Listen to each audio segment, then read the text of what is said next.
The 3:30 p.m. meeting of the Bakersfield City Council is now in session.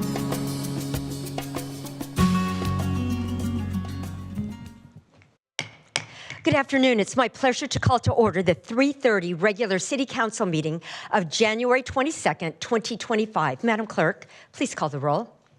Thank you. Welcome to all of you.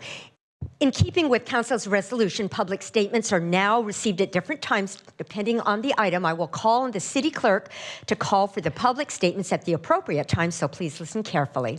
If you wish to make a public statement, please fill out a public speaker card and place it in the tray on the counter next to the speaker podium. We ask that you mark whether you're here to speak on an item listed on today's agenda or on a matter not on the agenda. Speakers who do not identify a specific agenda item will be presumed speakers for the non-agenda public statements. If you're here to speak on an item not listed on the meeting agenda, you will be called first to speak. Statements are given a 2-minute time limit per speaker, 20 minutes total for all non-agenda item public statements. If you're here to speak on an item listed on the agenda, I will call for you at the appropriate time. If public statements become disruptive and I have to clear the chambers to regain order of the meeting, you will be called in one at a time to provide your public statement when your item is called. Everyone in attendance is expected to adhere to the rules of decorum established by resolution of the City Council. Failure to abide by the city's rules of decorum, including any disruptive behavior that interferes with our ability to have an orderly and efficient meeting, prevents the City Council from conducting the business of the city. Consider this a first warning to everyone in attendance that conduct that disrupts the meeting may result in expulsion and or the chambers being cleared. Behavior that disrupts the meeting includes repetitive statements, shouting, interrupting staff or presenters during the meeting, speaking out of turn, outbursts from the audience, and surpassing the 2-minute time limit. Madam Clerk, do we have any public speakers regarding items not listed on the agenda? Mayor Go, we have not received any speaker cards for items not listed on tonight's agenda. How about public speakers regarding items listed on this afternoon's agenda?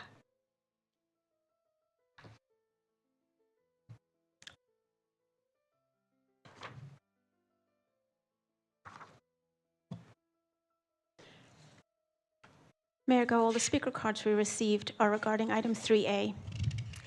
Thank you. And so now we're going to take that after we hear from staff. Madam Clerk, next item, please.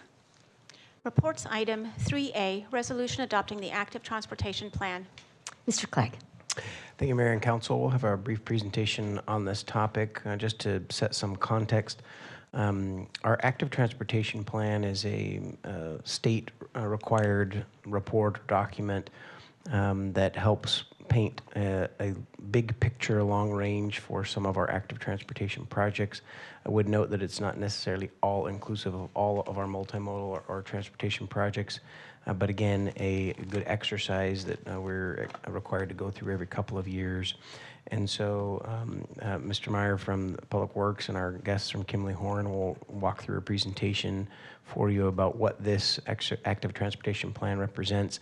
Sometimes this is actually a consent item, but given the prioritization of council on this topic, we wanted to put it before you as a brief report just to give a sense of where we're headed on this.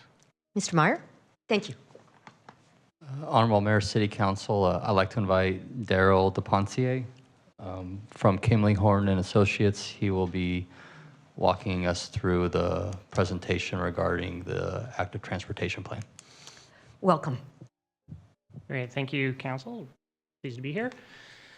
So we're just going to walk through a little bit of what the active transportation plan is and what we have come up with as part of this plan and what that means for the city moving forward. So basically the active transportation plan, the objective is to find the best opportunities to improve walking and biking activities in the city. As you probably are all aware, Bakersfield doesn't necessarily have the best active transportation environment right now. There's a lot of pedestrian and bicycle injuries that occur on your city streets. So that's one of the things we're trying to address, just identifying where in the city we might have the best opportunities to move that. So as we've gone through it, we've had lots of input from the community and stakeholders throughout the city. We had a fairly lengthy process where we had the plan published online for anybody to review and comment on, and we received quite a few comments while we were up there. We had the Blue Zones consultant review the plan as well, comparing that to best practices statewide, and responded to their comments. And ultimately, the idea is just to prioritize improvements that will make it easier for people to walk and bike around the city. So as part of this effort, we did take quite a long look at several of the existing plans in place. We weren't starting just from a blank slate.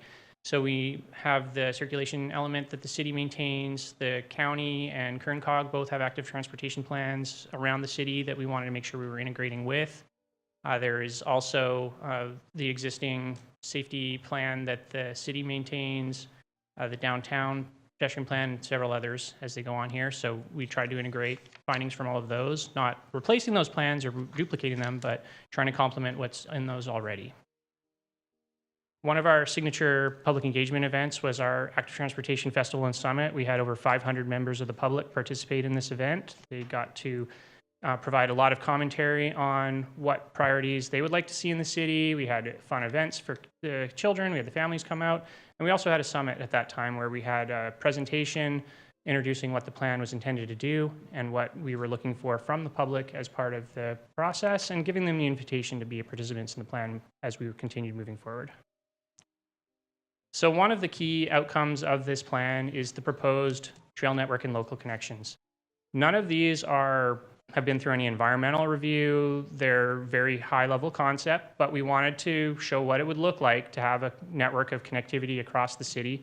So the map on the left shows that trail system that would provide the connections into the Kern River Trail, the Kern Friant Trail, and just making sure all the neighborhoods have access into that system. The map on the right shows those local connections between that trail system and parks, schools, other things. And this map was built very much based on the existing plans already out there. All we did was realign them a little bit to make sure they were talking to each other. So we were keeping everything aligned so that it was a true system. In terms of the trail system, we ran it all through a fairly complex prioritization system. So we're looking at how many people the trail would serve, how many existing traffic crashes and injuries were occurring in the area, if there was low income or minority populations that would be better served with this, proximity to parks and schools. And the 5 highest ranking trails were listed here as the ones that the city might consider as their top priority moving forward, and would probably score the best if the city was to go to competitive grant applications for funding to develop these. We'd looked a lot at potential funding sources. So I'm sure if anybody's looked through the plan, they've seen that to build the whole thing out is a fairly large number. The intention is this is a very, very long range plan. You're looking at and those projects are going to evolve as needs change in the city over time. But the city probably wouldn't want to be footing that bill by itself. So there's a lot of different programs and funding opportunities out there that could be leveraged to help build this, including your maintenance programs, just restriping things as you're already repaving. When you have developer impact fees, you could have these projects on there to give developers more opportunities to buy down some of their CEQA obligations, things like that. BMT mitigation fees would function similarly. Special assessment districts could be an option for certain types of trails. But probably the most important one is grant funding. The state and federal government both have a lot of programs out there that Bakersfield would score very well to compete for. This is a big list of different grant funding programs that are available now. That'll change again over time. We all know the federal administration has just changed, so we're going to see new programs come, some old ones sunset, but there will continue to be opportunities moving forward, and there's a lot of them. Some of the most immediate grant opportunities coming up would be the next cycle of the ATP program. We know this recent cycle was pretty underfunded, so Caltrans is hoping to have a few more, a little bit of a boost on that next time around. HSIP, the next safety program coming out. Safe Streets and Roads for All, which the city is actually already funded to do a subsequent plan to this, will be an opportunity to get some actual connection funds. And then Reconnecting Communities is another one that really is a great opportunity for trails and things like that. The project funding program, if you look at this grid, you don't have to be able to read everything that's on there, but the whole idea is there, each of the different types of projects that are included in this ATP is showing you which grant programs are likely to be able to fund that particular type of opportunity. And just really trying to show how many X's there are on that. There's a lot of different funding agencies, funding programs out there, and we want to keep it moving forward. So some of the key features, just to summarize what's in the thing. We have 19 proposed trails, which would create 128 total miles of active transportation connectivity through the city. It's a mixture of the Class 1, which are the completely separated trails, Class 2, which are the bike lanes on the side of the road, Class 3, which are low-speed shared use paths, and Class 4, which are bike lanes that are physically separated from traffic. And then we have various pedestrian access and spot improvements too. That's mostly including connections across the roads and things like that. The 616 million investment tag would cover the entire construction of this plan, but as mentioned before, this is intended to be a very long-range plan, and that cost is broken into a lot of much smaller projects that the city can pursue incrementally. And as things move forward, I'm sure those will evolve. And then we have 453 additional miles of neighborhood connectivity and sidewalk connections that would largely probably be completed under existing maintenance programs and things like that. So I wanted to keep this fairly brief and open the floor to any questions or comments. Thank you, Mr. DePontier. We'll go to the public first. Madam Clerk, do we have any public speakers for this item? America, we've received 3 public speaker cards. The first speaker is Yesenia Fernandez, followed by Michael Turnipseed, followed by Dave Domahowski. Welcome. Please introduce yourself. Thank you. Good afternoon. My name is Yesenia Fernandez. I am the policy coordinator with Blue Zones Project Bakersfield. And today I'm here on behalf of Blue Zones Project. I would like to express our strong support for the proposed active transportation plan. As part of our mission to make the healthy choice the easy choice, we believe that this plan is a crucial step towards creating a community where moving naturally through walking, biking, and other forms of active transportation plan are safe and available. The proposed active transportation plan will help incorporate safe and accessible routes for all people of all ages and abilities, and create more equitable opportunities in the community. These are key components in building a resilient and healthier community for generations to come. Blue Zones Project is a strong supporter of the active transportation plan and is excited to see our community move towards a safer and healthier place to move naturally. Thank you. Thank you, Ms. Fernandez. Next speaker, please. Michael Turnipseed, followed by Dave Domahowski. Welcome. Good afternoon, Mayor and members of the council. On your presentation, your consultant here skipped over the price bill. $616 million. Over the last 5 years, besides your basic general fund revenues, you've received $600 million total for Measure N and ARPA. You averaged about $100 million a year on your sales tax and a $97 million on ARPA. And we drive around and we look around town and we don't see a lot. And with what's going on in Sacramento and their budget difficulties, especially when they have to rebuild LA, and you look at what's going on in Washington, Madam Mayor, you were just there. It doesn't sound like they're going to increase the spigots to local government. It's nice to put things on paper and pay consultants to do these plans lots of money, but you still got to figure out where it's coming from. 10 years ago, about 10 years ago, we submitted an off-road triking and trail plan called the Kerntax Plan. It had over 40 miles of, and you'll see, I got the handouts here. I don't know why she didn't hand them out to you. I'm sorry.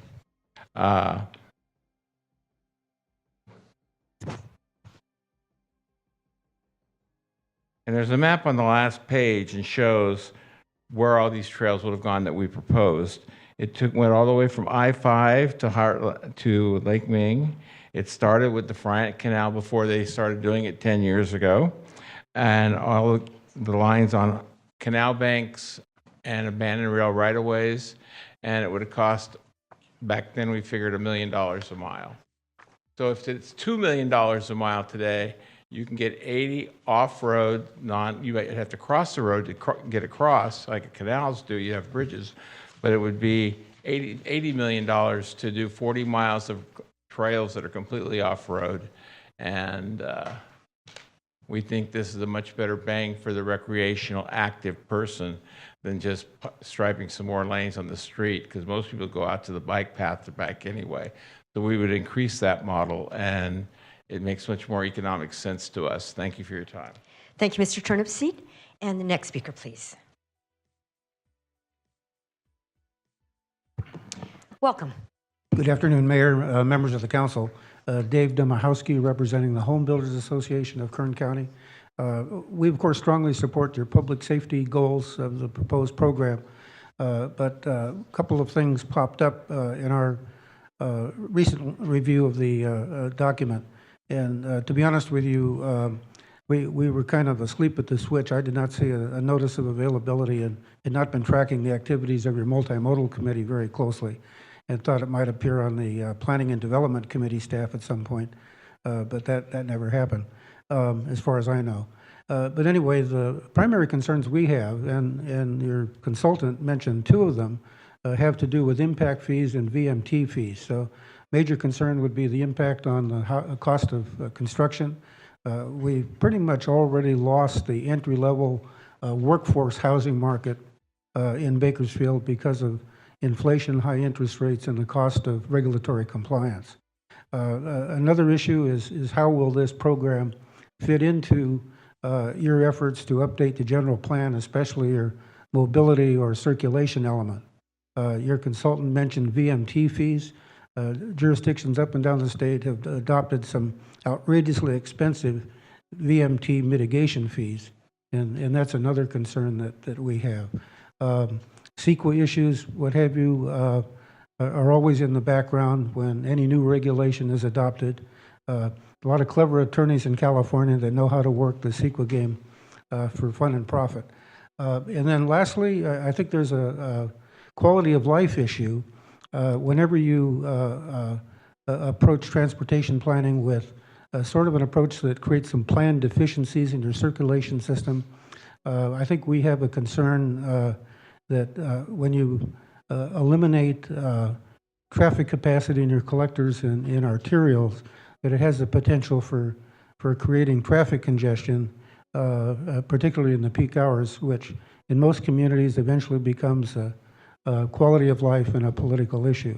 So those are our concerns, and so we're asking for a brief hiatus from your approval process to meet with staff and just kind of review some of the concerns that our members have. And thank you for the opportunity to comment. Thank you for commenting. Staff, do you wish to make any comments before we go to council? Mayor and council, I think we'll wait for council questions before we make further comments. Okay, thank you. Colleagues?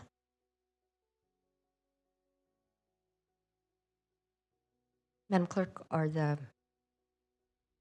buttons working? I don't see any requests to speak at this time. Councilmember Smith, are you trying to press your button? Councilmember Smith, the wonders of technology. So we've had a lot of, as he showed, we've over the last 10, 12 years, we've approved a lot of active transportation plans. And as he stated, what this does is basically bring all those together and prioritize and help in going to the state for grant opportunities. I don't think there's any thought that this becomes a developer fee. This is a way to move forward and make our streets safer, as we've talked about multiple times. And this was on the multimodal committee. I'm not sure if you made it to that meeting or not, but we did look at it a couple months ago. But as you know, the safety record for pedestrians and bicyclists is not good in Bakersfield. You're much more likely to be killed on the streets of Bakersfield than other places. So anything that we can do to make it safer, I am for. I don't have a problem with continuing it, but I believe your perceived problems aren't really there. So I'm, excited about making Bakersfield a safer place for all users. Thank you. Thank you, Councilmember Smith. Councilmember Coleman, did you just reach for a button? If you hit it twice, it cancels you. Now you're on. You're on. So, yes, why don't you go ahead, because I saw you try to hit twice, and then we'll go to Thank you. Councilmember Gonzalez. Thank you. This is actually for the consultant. Did you ever see this plan that was done by Kern Tax? Was that ever shared with you? I don't remember seeing that specific plan, no. We were aware of the county, the COG plan, and the general plan, but we hadn't seen that particular one. Okay. Thank you very much. Yeah, for me, I like the idea of having a plan. I'm just not sure what we're being asked to do today. So maybe you could clarify that. Yeah, thanks, Councilmember Coleman, Mayor and Council. The active transportation plan, just again for clarity's sake, it's a 2-year cycle. We've approved many active transportation plans in recent years. We're continuing through on that same cycle. It's a state requirement. It's a plan, a report that we have to get back to the state in general, but also it really enhances our eligibility to go after grant funding. It's really a big picture, long-range plan about flows and connectivity. And I would even argue that every line on that map doesn't mean that we're never going to do a project that's not on one of those lines, or that we're going to do every project that's on one of those lines. It's just to paint a picture of where we're trying to create as much connectivity as possible. And so what council is doing is basically saying that this, one, we're being compliant with what the state's asking us to do to create that plan and that list. It's getting us eligible to apply for numerous grants. But also it is council's big picture, long range plan of saying, yes, we're going to try and enhance active transportation connectivity in those corridors, at large. This is not a budget appropriation. We're not adopting a plan that we're going to spend $600 million or any, even $1. That happens through the annual CIP process of the budget and the council. We go after grants. Typically, we fund most of these types of projects. About 80 to 90% of those projects are funded by grants, and the city typically has a small match that we have to provide. And so you're not approving that funding either. We're just saying that's our plan and estimate of how much those projects are likely to cost. But then each year we're going to have to prioritize and say, are some of those, do we want to get those designed? Do we want to get those in our CIP? But both of those choices will be choices specific to the budget process that you'll make at that time. And then each project will come back to the city council for action to go and do the environmental work and the outreach work, the design work, and ultimately the construction projects. Those are contracts that'll come back to the city council for vote. So again, this is just laying out what our big picture plan is so that we're compliant with the requirements, and it sets us up to go after those grant funds. Thank you. For me, my concerns, I like the idea of having a vision of what we want to see. So I do like that part of it. I choke a little bit at the $616 million, but I realize that that's a long-term plan and different projects come up. But you and I have talked before about the whole grant thing, and there's no philanthropic benefactor out there. That's an allocation of tax money. So, I think as council people, we have a duty to be good stewards of even that money that, we don't necessarily generate here. But I do have a concern about that, but I also have concerns about the impact on development fees, because we already have a lot of pressure on development fees. And it's mentioned in the report, but it's not clear on how much of that falls to development fees. Do you have a feel for that? Well, thank you, Councilmember. Again, Mayor and Council, where I would start is to just reiterate a comment made by Councilmember Smith that this plan does not represent an assumption that we're going to change impact fees, and it won't. And I've heard no one on this council propose a city-specific VMT fee. I just don't see those being priorities of the council. So I don't see this changing our development impact fees. This answers a question that was raised in public comment, and I think it's connected to your question, though, is that yes, we will look at this information with our circulation element and the general plan update, and make sure that we're looking at all the information and being smart about having good planning. And ultimately, that circulation element will go and we'll take a look at the nexus between all the roads and highways and active transportation that we want to build and what our fees are. But I don't see this plan having a direct impact on our development impact fees. And then lastly, I would just suggest that related to VMT, if anything, this is helping to have less VMT miles this creates opportunities for folks to have less VMT miles traveled, which is, one of those cost factor impacts. Madam City Attorney, do you have something to add? Thank you, Mayor. Of course, this is up to the council, but if there is no objection to a continuance, perhaps we could bring this back on the consent calendar and put more of the language that the city manager has indicated into the actual resolution itself, so it's clear that it will not have a direct or any impact on your TIF, as well as some of the other statements that he indicated, so it's a little bit clearer in the resolution if that offers you any help. Thank you, Madam City Attorney.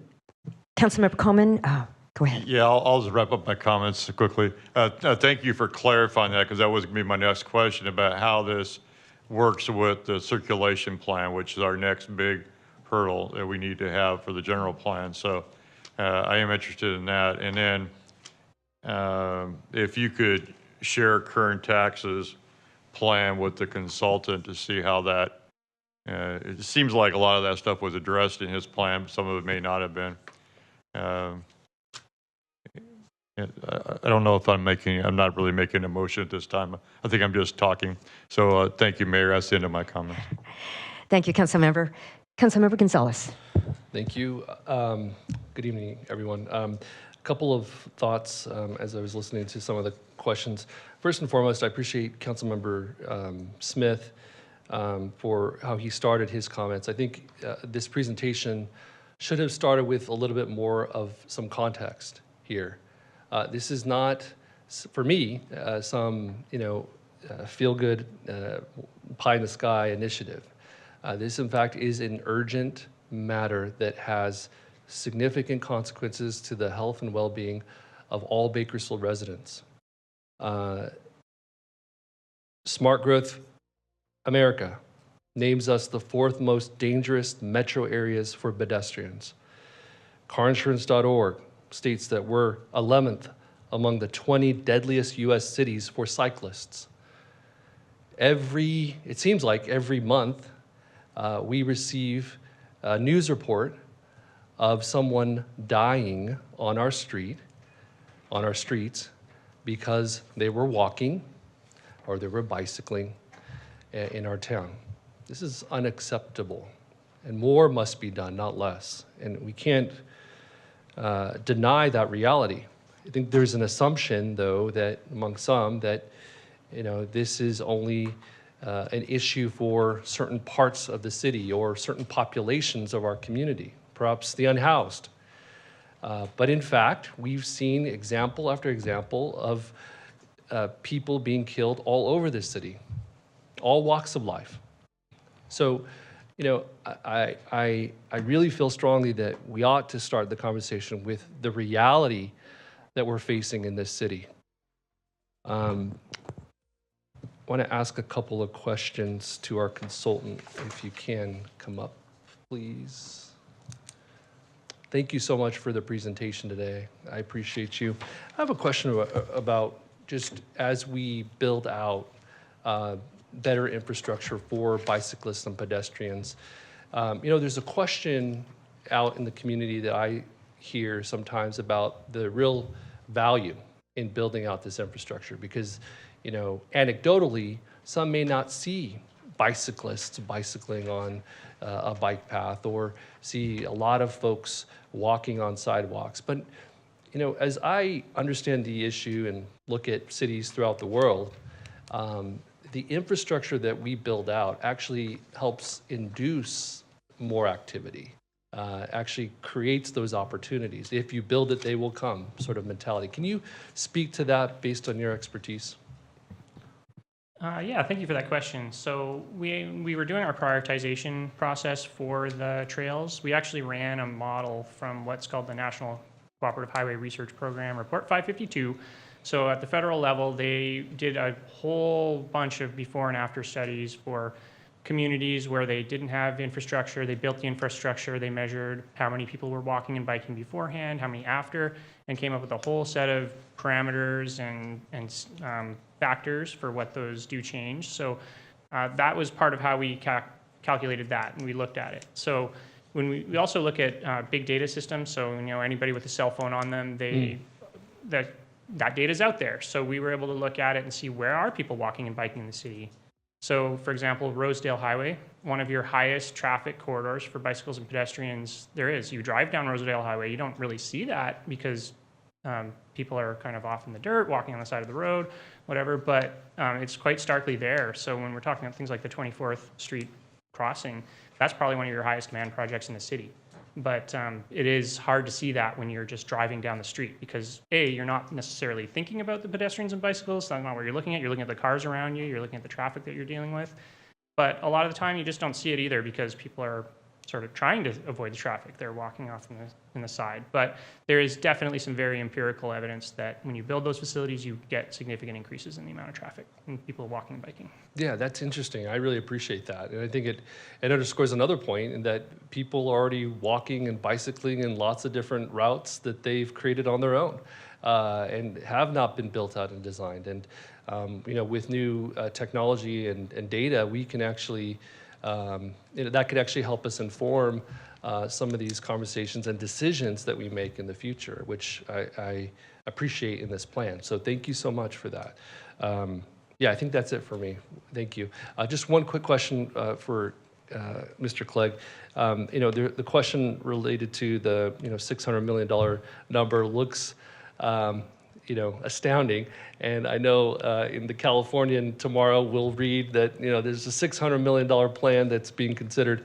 But I just want to underscore the point that this actually is considered as an iterative process, that we are looking at this bit by bit, and we plan to pursue grant funding. But also, thanks to the Public Safety and Vital Services Initiative and our enhanced capacity at the City Hall, we've been able to actually become very successful at new grant opportunities. Is that not right? And can you actually quantify how successful we have been with those state and federal grants?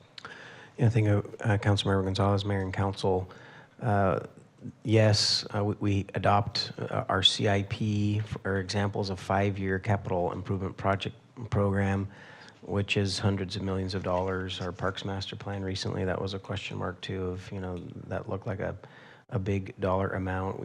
These are planning documents to help us think forward and think about how do we, accomplish some of these goals, but knowing that it has to be within our resources, at least of what the city spends on the projects, but also to go after those grants. And so just to put things a little bit into perspective, as I work towards the specific grant question that you asked, but this last year we spent more than $100 million on road infrastructure, and some of that was street repaving, some of that was street resurfacing, some of that though was active transportation. So I'm going a little bit off of memory, but we could come back and quantify this, but there's at least $20 million of active transportation projects in last year's budget alone. And so those aren't numbers that are unattainable, but also they're numbers that we do have to work at on an annual basis. We're not trying to eat that elephant all in one bite. But as an example to your question about grants, in the last 2 years, the city has received $150 million in competitive grants. It does not include the CARES money, which is about $50 million, or the ARPA money, which is $90 million, but $150 million in competitive grant awards. We've hired grant writers and lobbyists, and we've gotten more active on our end, and we have the PSVS dollars that can serve as grant match. And so we, in any given year, the PSVS budget allocation is about $100 million in tax revenues. And so we feel like we've offered a great return on that investment by bringing back to the community, not quite a doubling of that, but almost a doubling of that same revenue in grant revenues that we received in the last 2 years. Thank you. I appreciate that. And finally, I just want to make one last comment in that one of the top issues, probably one of the top 3 issues I hear from my constituents in Ward 2 for the last, 4 or 5 years has been related to traffic safety, making neighborhoods, making our city more walkable and bikeable. And so I'm looking forward to adopting this plan. Thank you. Thank you, Councilmember Smith. Yes, thank you. I think I'm going to go ahead and make a motion to approve the plan.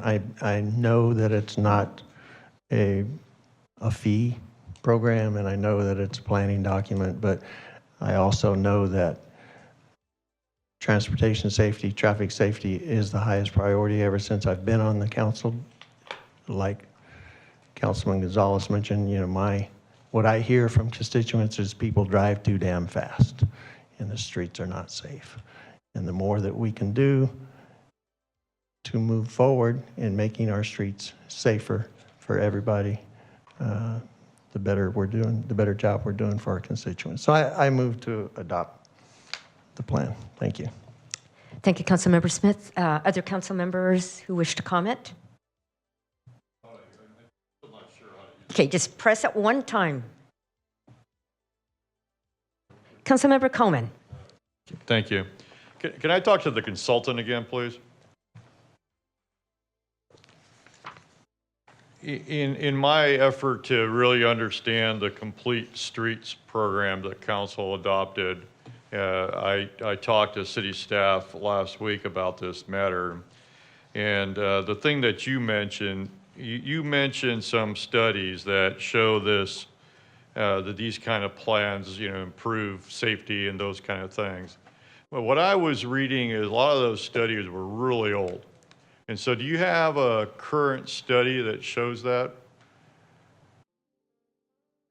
So it's a continuing body of research that happens over time. So all those parameters I was mentioning do get updated periodically, and they're calibrated by each state. So, for example, the one that we used here, we use specific Bakersfield numbers. So we go through, we understand how many people are actually biking and walking in this city. So we're not trying to compare to Washington, D.C. or San Francisco. We're looking at Bakersfield itself and what we have out there now.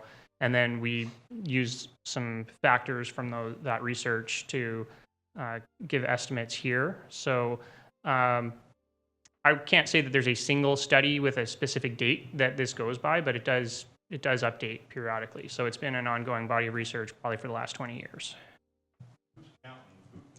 Who's counting who's riding bikes and who's, do you have people out there doing surveys, or I don't know where you're getting that data that you're using? So it's a variety of sources. There's the U.S. Census. So every year they do a survey asking people how they go to work and how many people are biking, how many people are walking. So that's one of the inputs. We have the cell phone tracking data that we use to look and see what's going on just in terms of the activity that's being tracked that way through the state. And then there's there is some counts that happen too. So when the city does traffic counts, they also count the pedestrians and the bicyclists that are going through there, and we look at all those bits of information also. Because I was looking at a study, a 2019 meta-analysis in Transportation Review, found that bike lane additions increased cycling only in areas with pre-existing robust cycling. In other areas, the impact was negligible. Are you familiar with that study, and do you have a comment on it? Absolutely, and we factored that into this plan. So you'll notice when you look at the trail system, there's very little of that Class 2 bike lane. not only what you're talking about, but they can actually have a negative safety impact as well. So if you just put a painted bike lane with 6 feet wide on a 50-mile-an-hour roadway, that's not a good idea. That's not going to improve safety. That's not going to bring a lot of new people out. You're just going to get the same hardened bike riders that you had before, and half of them are just going to ride with traffic anyway because they don't want to deal with the dirt and gravel in the lane. So when we're talking about class 2 bike lanes on this, and we have a whole bunch of different contexts in the city, we looked at all the different roadway types the city has, the different roadway standards that the city has, and what type of bike facilities we can accommodate in each one. But we really made great pains to avoid having those class 2 bike lanes on those high-speed, narrow roadways where they just don't fit, because exactly what you're talking about, they're just not very effective. They don't really solve the problems. I'm sorry. Thank you. Thank you. I have no further questions, Mayor. Thank you. Thank you. Council members, anything further? All right. Councilmember Bashir Tosh, were you trying to? I was. Before we striped the lanes that we've done over the last year, was that data research, those class 2 bike lanes that he just said were a bad idea? I mean, was that just City curious? Manager? Yes, it was included in our concepts around that. And again, I think he's referencing some of those larger arterials, and we've actually looked at some demonstration projects on those larger arterials that actually have better buffers so that there isn't just striping. And we've actually focused a lot of our striping on arterials that make a lot of sense. But in large part, we're also looking at wherever we're doing repaving so that we can get a bigger bang for our buck to do the striping at the same time we're doing repaving.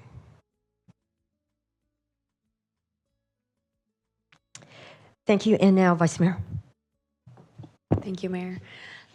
You had mentioned there's a timeline that we are, this report is due to the state by. Can you share what that timeline looks like? Yeah, thank you, Vice Mayor and Council.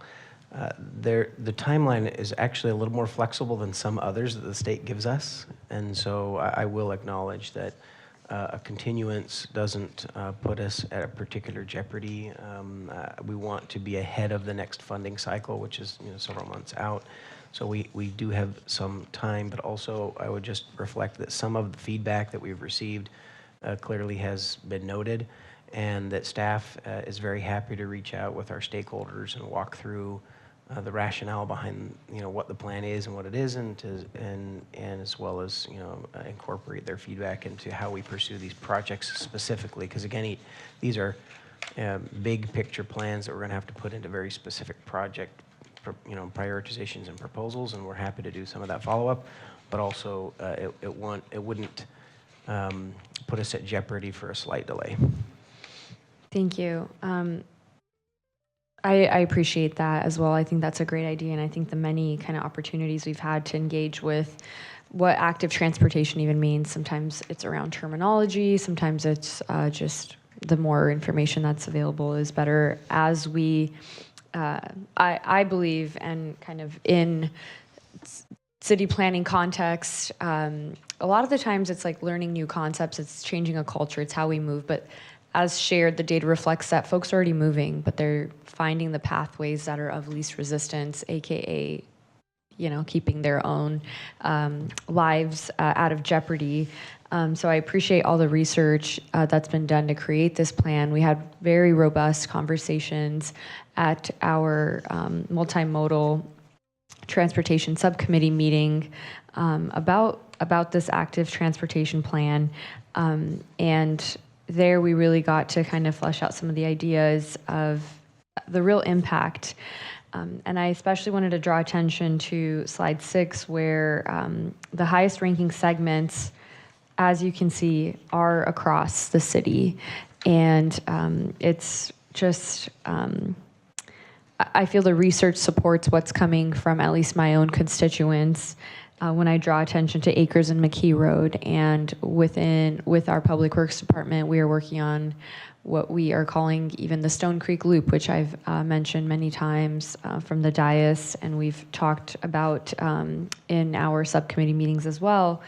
That feedback from the constituents is meeting what the research is showing, and I think that just further affirms the efforts in having a plan and having a guide. Really, I see this as a guide rather than me coming up with my ideas and saying that this is what's most important to constituents right now, and being someone that's transferring that information over to City Hall.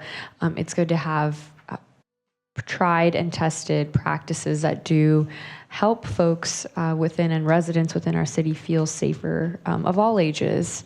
And we've drawn attention to the areas around schools many times when our children and our elderly are affected the most within the city in terms of being the unfortunate fatalities when a vehicle strikes a pedestrian or a cyclist.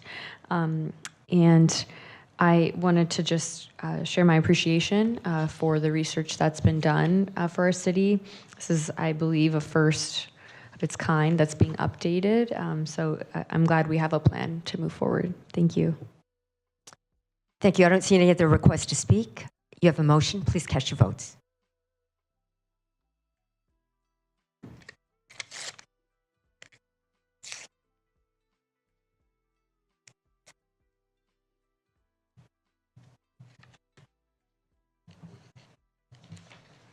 Motion is approved with Councilmember Weir absent. Thank you. Madam Clerk, next item, please. Closed session item 6A, conference with legal counsel, existing litigation on 2 matters. 1, Tina Marie Tyson v. City of Bakersfield, and 2, Edgar Quincy Sloan v. City of Bakersfield. Motion to adjourn to closed session. We're adjourned.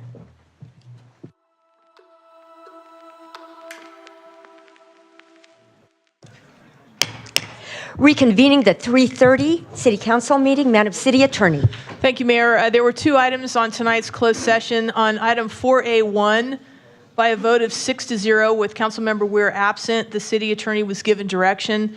And on item 4A2, there is no reportable action. Thank you. Thank you. And with that, we stand adjourned at 5:11, and we'll start the next meeting shortly.